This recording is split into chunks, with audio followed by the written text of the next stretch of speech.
Bonjour Stéphie, Bonjour Jean. est-ce que tu pourrais te présenter s'il te plaît? Bien sûr. Donc je m'appelle Stéphie et donc dans la vie, je travaille en tant que directrice de compte dans le secteur du marketing et de la tech à Londres. Et puis je suis également la fondatrice de Black Connection. Donc c'est un média qui est fondé sur deux piliers, le mindset et le business, parce que je pense que ce sont les deux choses sur lesquelles notre communauté doit s'appuyer pour s'élever. D'accord. Euh, je vais demander, t'es de quelle origine? Je suis d'origine ivoirienne, D'accord. très fière de l'être. C'était la fête nationale il n'y a pas longtemps. Ouais, c'était quand hier ou avant-hier? Tout à Avant-hier. fait, 62 ans, ouais. Yes. Est-ce que tu retournes au pays régulièrement? Est-ce que ça Ouais, t'arrive? j'ai la chance de pouvoir retourner au pays régulièrement. Ça n'a pas toujours été le cas. Mais là, depuis ces dernières années, j'essaye de retourner régulièrement. Étant jeune, sous la tutelle des parents, c'est pas toujours évident de faire voyager une famille avec deux enfants, payer les billets d'avion au mois de juillet, août. Mm. Donc c'était compliqué. Donc je n'y ai pas été de mes 6 ans à mes 18 ans, parce que du coup, je suis née en Côte d'Ivoire. Je suis arrivée en France quand j'avais 6 ans. Donc de mes 6 ans à mes 18 ans, j'ai pas mis le pied là-bas. La première fois que je suis retournée, du coup, c'était à mes 18 ans. Ensuite, je suis restée quand même un long moment sans y retourner. Mais là, depuis ces dernières années, j'y étais l'année dernière. J'y étais encore en 2019. Donc, j'essaye de faire Régulièrement. voilà, des D'accord. voyages réguliers. Et une question qui me vient en tête, est-ce que tu penses un jour que tu pourras retourner t'installer là-bas Oui. ou au moins peut-être faire les allers-retours, mais Ouais. qu'est-ce qui te brancherait un jour de... C'est quelque chose qui, de plus en plus, euh, est dans mon esprit. Mm. Je ne veux pas partir pour partir. Je veux partir en ayant quand même un plan, tu vois. Je pense je pense qu'il n'y a pas forcément de bons moments. Je pense que si on attend toujours le bon moment, on ne fait jamais vraiment les choses. Je pense qu'il faut se lancer, mais cela dit, il faut être organisé, il faut quand même avoir, tu vois, une certaine stabilité, avoir un plan, savoir ce qu'on va faire, pour essayer quand même de minimiser, on va dire, les risques. C'est toujours un risque à prendre, mais je sens de plus en plus, on va dire, l'Afrique qui m'appelle, la Côte d'Ivoire notamment, et j'adorerais. J'adorerais. Je sais que ça ne va pas être simple, mais je sais aussi que les opportunités et que les fruits qu'on peut récolter en faisant Ce pas-là. cette démarche de retour en Afrique, je pense que ça peut valoir le coup. Ouais. Et ça serait qu'en Côte d'Ivoire ou tu... Non, pas nécessairement. pas La fait Côte ça? d'Ivoire, c'est mon pays. Je vois même les non-ivoiriens retournent aussi en Côte d'Ivoire. Le pays est doux. Non, la Tout à Côte fait. d'Ivoire, voilà, non, c'est très bien que c'est un pays qui est très attractif, même au niveau du business. Des non-ivoiriens vont là-bas, il y a un marché qui est là. Je pense que voilà, l'économie n'attend que nous.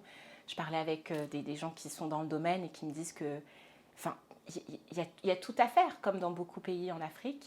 Je pense que la Côte d'Ivoire, c'est un bon terreau pour commencer. Mais je ne m'arrête pas que là, je veux dire, je me considère comme ivoirienne, mais je me considère avant tout comme africaine.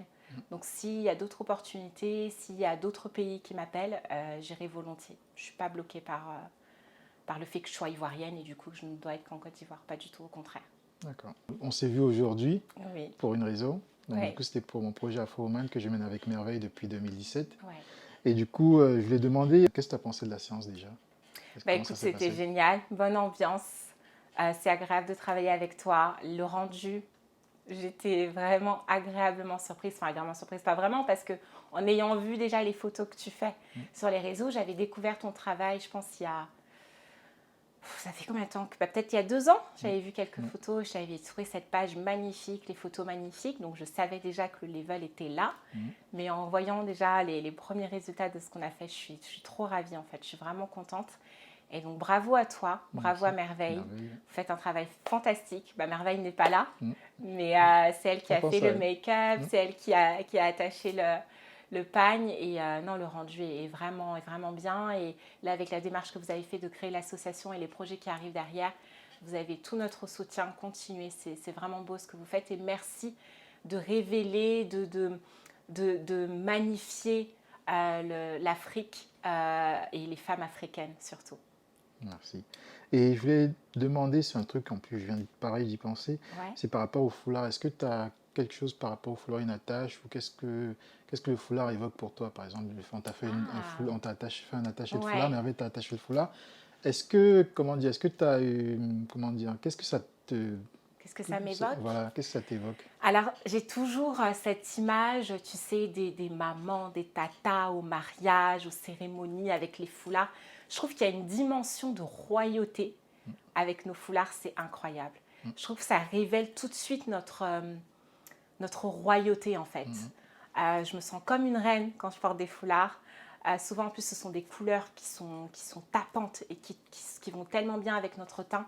Ça donne tout de suite une posture qui est magnifique et que j'adore voir sur moi, mais également sur les femmes noires en général, en fait. Yes. Du coup, je vais changer, je vais demander du coup de nous parler de Black Connection. Ouais, Black Connection. Et pour parler de Black Connection, je voulais parler surtout d'un mot que je t'entends dire très souvent. En Ouais. fait, la première fois où je t'ai entendu parler, c'était ce mot mindset. Ouais, Et c'est je ça. crois que à chaque fois que je t'entends parler, tu le dis. Même aujourd'hui, tu es arrivé, on a parlé, tu l'as sorti ce C'est mot vrai, mindset. je Oui, m'en oui, rends tu l'as même sorti plus tout à compte. l'heure. Et Ouais. ça m'a fait un peu sourire parce que du coup, je me suis dit, ah, il y a ma question que je voulais dire. Ben, tout le temps, tu dis mindset et au fait, aujourd'hui, tu l'as dit. Ouais. Et du coup, j'aimerais que tu nous parles de Black Connection et ce Mhm. mot mindset que tu répètes très régulièrement. Ouais. Bah, en fait, déjà, alors Black Connection, c'est né ça fait 2 ans, là. Ouais, ça fait 2 ans. C'était en juillet 2020.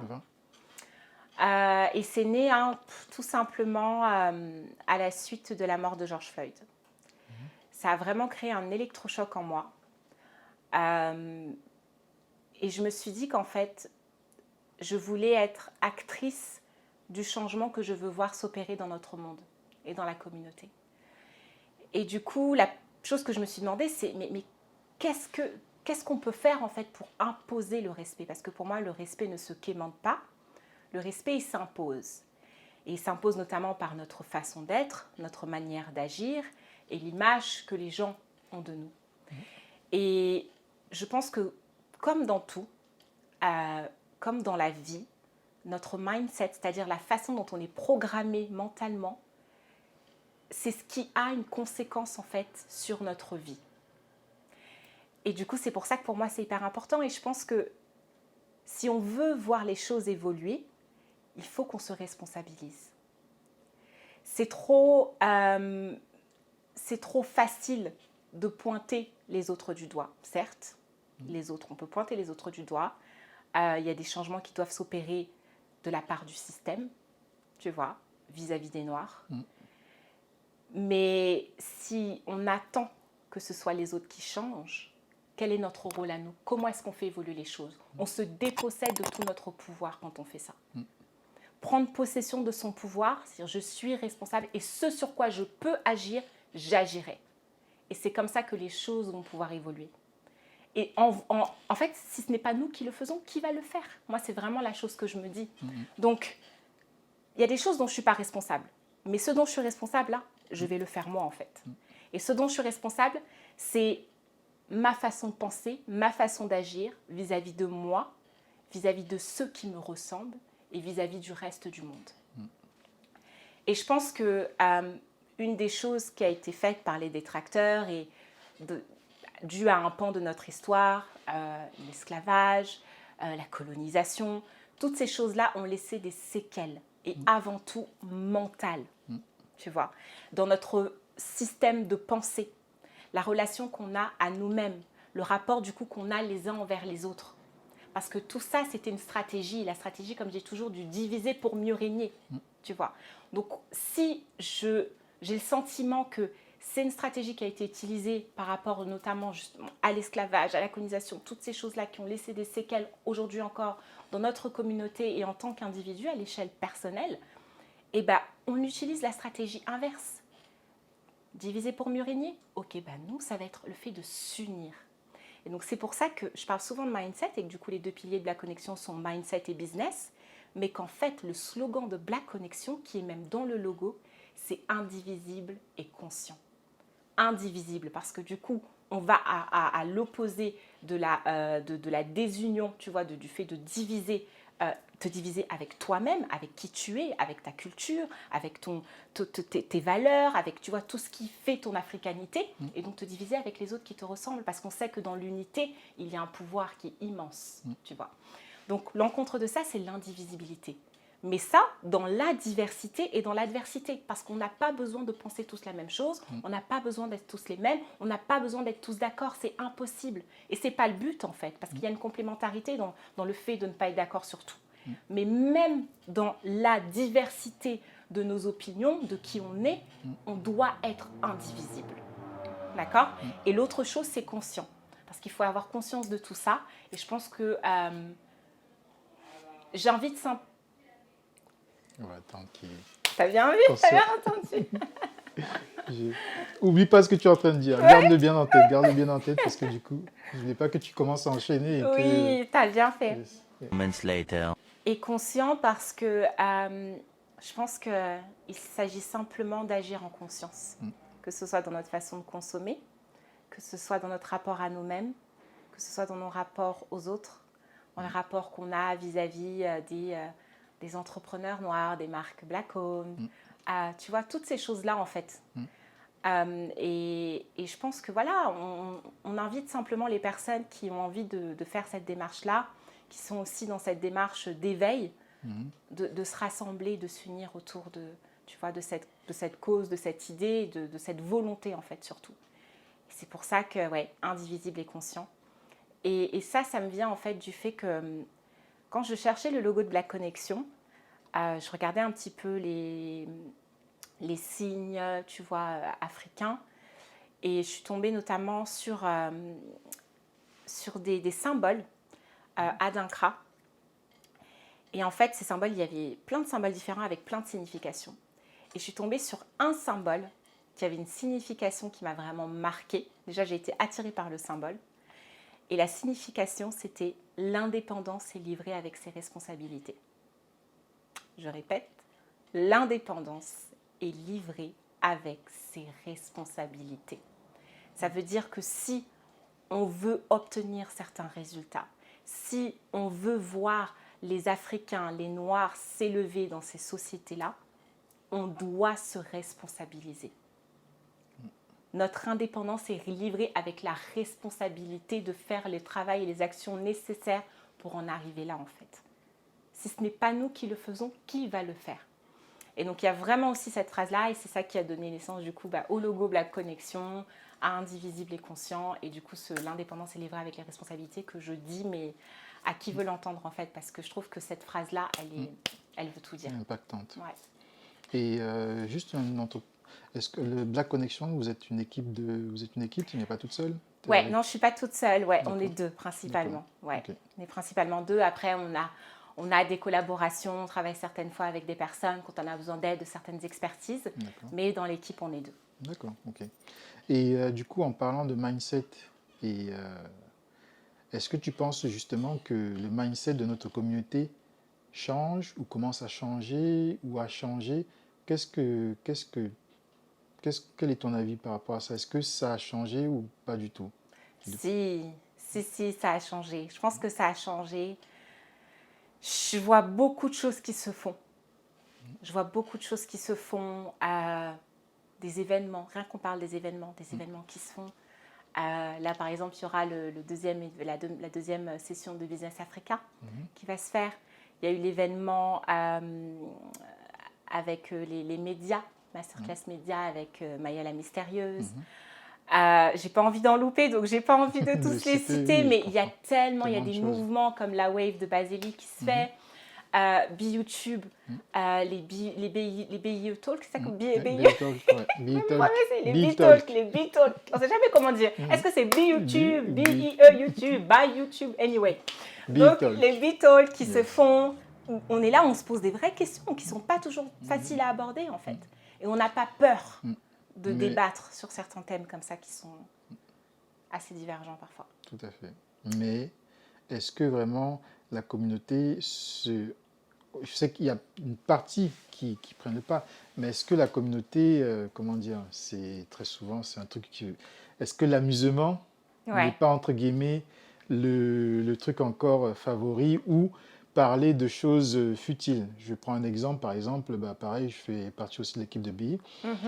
Quand on va poster des trucs très intéressants sur l'entrepreneuriat, sur ce qui se fait en Afrique ou ici, etc., le post, entre guillemets, les commentaires, on va en avoir une dizaine ou voilà, quoi, en Ouais. 2 heures. Mm.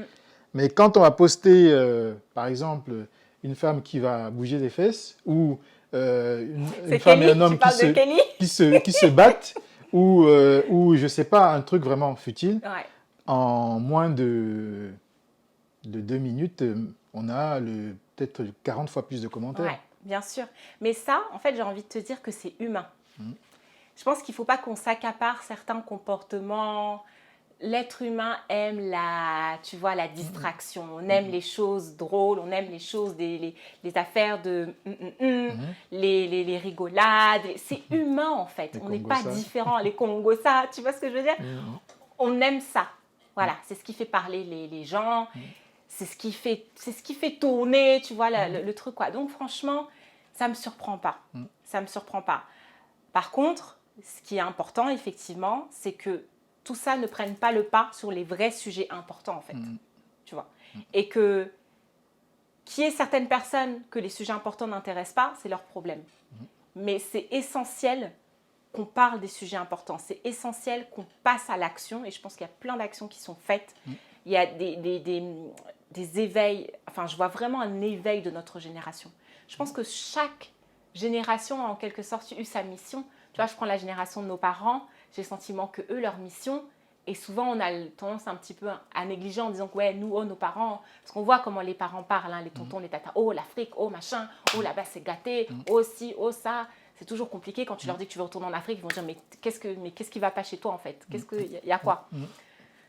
Mais je pense que ce qu'il ne faut pas oublier, c'est qu'eux, ils ont quitté leur patrie, ils ont quitté tout ce qu'ils connaissaient, ils ont quitté leur famille. Bon, moi, je prends mon cas, hein, moi, je suis fille d'immigrés. Pareil.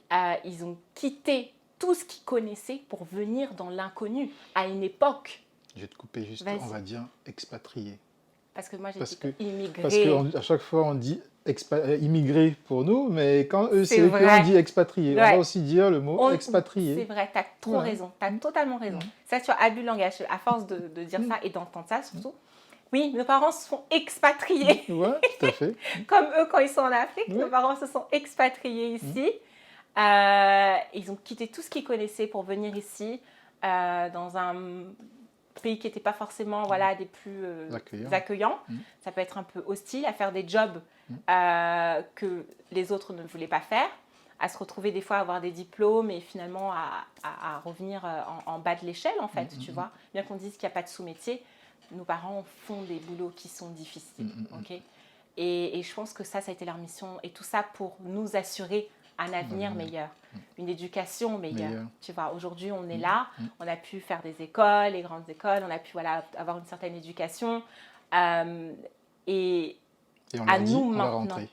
Voilà, on dit on va rentrer, mais c'est bien, tu vois. Mais à nous maintenant de nous enrichir, tu vois, de nous enquérir de toutes ces connaissances-là, de cette diversité, de cette mixité aussi culturelle pour pouvoir faire des choses, que ce soit ici, mais aussi en Afrique. Tout à fait.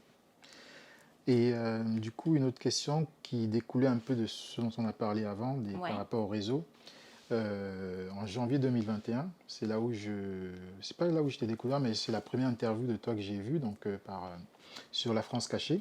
Ouais. Et c'était la fin de l'interview, la deuxième partie. Donc il y avait une deuxième vidéo, il y avait une première, puis une deuxième. Et dans la deuxième, tu parlais en fait de l'effet de dénonciation qu'il y a dans notre communauté. C'est-à-dire que dès qu'il y a quelque chose, on dénonce. C'est vrai que les réseaux ont permis, entre guillemets, de pouvoir justement dénoncer de manière en masse. Et ce qui fait que les médias mainstream où les gens se rendent compte de ces dénonciations. Voilà. Mais tu disais, après ces dénonciations, il faut avancer, il faut que ça serve à autre chose. C'est ça. Et donc, du coup, je voulais te demander, depuis janvier 2021, cette interview, et aujourd'hui, on a eu, pas plus tard qu'il y a le mois dernier, l'affaire du restaurant où il y a des sœurs qui sont allées, qui ont été, voilà. Faut même pas dire le nom du Voilà, c'est restaurant. pour ça que j'ai, voilà. Merci. Et après, on a aussi donc un frère nigérian qui s'est fait tuer en pleine rue en Italie.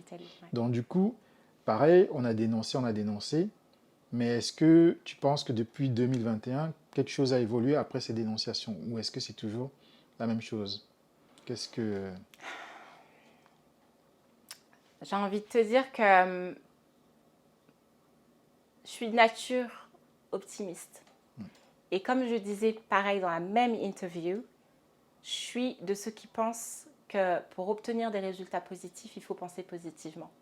J'ai envie de croire et je vois qu'il y a de plus en plus d'éveil, il y a de plus en plus de personnes qui passent à l'action, il y a de plus en plus de choses qui sont faites.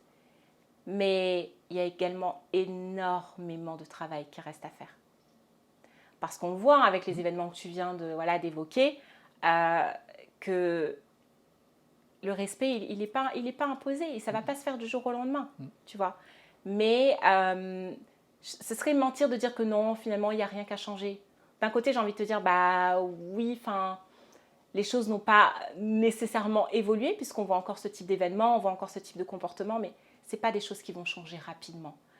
Par contre, ce qui est sûr, c'est qu'en continuant ce qu'on a commencé, en étant de plus en plus à le faire, à agir, en s'unissant déjà les acteurs qui sont actifs, en s'unissant de plus en plus, en faisant des actions encore plus fortes et en orientant notre énergie sur les bonnes choses, je pense que les choses ne peuvent qu'évoluer dans le bon sens. Tu vois. Moi, c'est vrai que je ne suis jamais celle qui va aller dénoncer, qui va prendre mon temps pour écrire un long commentaire. Vous me verrez même rarement partager les trucs, même sur Black Connection, ce genre de choses. Honnêtement. Honnêtement. Et je crois, c'est une des interviews, je crois, après la tienne, je crois que c'était Diana, je crois. Elle avait parlé justement de le corps, la manière dont on montre le corps noir. C'est pour ça que depuis cette interview, tous ces trucs, je ne les partage plus, entre guillemets. C'est-à-dire voir quelqu'un, un noir, qui se fait tabasser, tuer, et que les gens ont filmé, ils n'ont même pas pris la peine de se dire, mais en fait, il est en train de le tuer. Et donc, du coup, ça parle du monde entier, on voit quoi? Un noir qui se fait... Merci. Et à chaque fois, on diffuse l'image. C'est pas, on peut la dénoncer sans forcément montrer. Je ne sais pas comment dire, mais voir le corps noir toujours, entre guillemets, dans des situations déshumanisantes. Tout à fait. C'est le partager, ça devient pour moi de plus en plus difficile de faire. Et c'est des choses qui rentrent dans nos esprits de façon très, très insidieuse, mais en fait, on te met à ta place. On te montre là où est ta place. Tu vois, on te montre de quelle façon tu es dominé. Tout à fait. On te montre à quoi tu es relégué dans la société, en fait. Voilà où elle est ta place. Donc, regarde ça. Et on va partager ça. Moi, franchement, non. Non. Parce que ma place, elle n'est pas là. Et je ne vais pas partager ce que vous voulez que je partage. Diffuser ça comme ça, tu vois, de façon mainstream, en masse. Parce que ça n'a plus aucune valeur de voir un homme noir, une femme noire souffrir, abattu comme du poulet. C'est un de plus, en fait. Donc voilà, moi je suis vraiment pas... Et puis même aller écrire des longs commentaires, des livres sous les trucs pour dénoncer un restaurant, sincèrement, c'est pas mon style. Parce que moi je vois ça, la seule chose que ça fait, ça me donne encore plus l'envie et la niaque d'être encore plus active et de passer encore plus à l'action pour que les choses changent en profondeur. Tu vois ce que je veux dire? Il y a une différence entre voir une mauvaise herbe qui pousse et puis tailler, et puis aller arracher. Moi, ce que j'ai envie de faire, c'est d'arracher, en fait. Et ce n'est pas ce commentaire-là, sous ce post-là, ce n'est pas diffuser ça qui va arracher. Je ne dis pas qu'il ne faut pas partager et tout. C'est bien d'éveiller les consciences, tu vois. Et on doit parler de ce genre de sujet. Ça doit être des sujets qui... Voilà, il ne faut pas qu'on les mette sous la table. OK, mais au-delà de ça, qu'est-ce qu'on fait? Donc moi, quand je vois ça, honnêtement, je ne passe pas mon temps, je ne perds pas mon temps à faire ça. Je vais vouloir... agir pour que les choses changent en profondeur, en fait, à ma petite échelle. Et ce que je fais, mais c'est rien. C'est une goutte dans l'océan. Mais ce qui est sûr, c'est que si tu veux remplir un sac de riz, tu vas commencer un grain après l'autre. Et donc, moi, c'est la seule chose que je fais, c'est prendre mon grain et le mettre dans le sac, tu vois. Donc, si on est de plus en plus à le faire, et si on est constant, tu vois, dans ce qu'on fait, on y arrivera. Yes, très bien. Du coup, c'est terminé, mais j'avais une dernière chose. C'est un petit défi. Je t'écoute. C'est régulièrement, tu nous montres tes cours de danse. Oui, tout à fait. Et donc, très souvent, je te demande, je ne suis pas le seul en plus, c'est je vrai. demande de voir une chorégraphie. Donc, du coup, mon défi que je te propose, c'est d'ici la fin d'année, de nous poster une vidéo de toi sur une chorégraphie du début à la fin. Hé, Jean! Non! Non, et puis ton challenge, là, je suis pas obligée d'accepter. Hein. Non, non, parce que, attendez, non, parce que je vais rétablir. Je sais danser. Voilà. Quand on va en soirée, les mariages, je sais danser. Mais moi, je veux vraiment être une danseuse, tu vois, comme dans les chorégraphies, là. Et ça, je sais pas. Et j'ai toujours, quand j'étais petite, là, quand j'arrivais du pays, là, hé, fallait me voir, je dansais. Mais j'ai perdu ça, tu vois, en grandissant ici, j'ai perdu ça. Perdu ça tout à l'heure pendant le shooting. Non, ça va. Comme j'ai dit, non, ça va. Tu vois, je me débrouille. Mais moi, je veux faire les vraies chorégraphies et tout. Là, tu vois, les Jenny, les Bad Gal Cassie. Voilà, moi, c'est comme ça que je veux danser. Et non, pour ça, je suis très, très nulle. Mais j'ai commencé à prendre des cours parce que voilà, je suis de ceux qui, quand je veux faire quelque chose, je me donne les moyens d'y arriver. Mais, c'est bizarre. D'ici la fin d'année. Franchement, c'est bizarre. Et en plus, j'ai une vidéo qui traîne, je sais pas. Franchement, peut-être. Est-ce que je peux, je peux sortir le Joker? Ok, bon, on t'accorde. Mais Mais une story de 15 minutes, de 15 secondes. Ça, oui. Ok. Mais je l'ai déjà fait, ça. Oui, bon, deux stories de 15 secondes. Ok, ça sera fait. Ça sera fait. Okay. Ça sera fait. Bon, bah, merci beaucoup en tout cas. Merci beaucoup, merci Jean. D'avoir pris le temps de venir et puis bah, on va se dire à une prochaine. Au plaisir et à bientôt. À bientôt. Ciao, ciao. Ciao, ciao.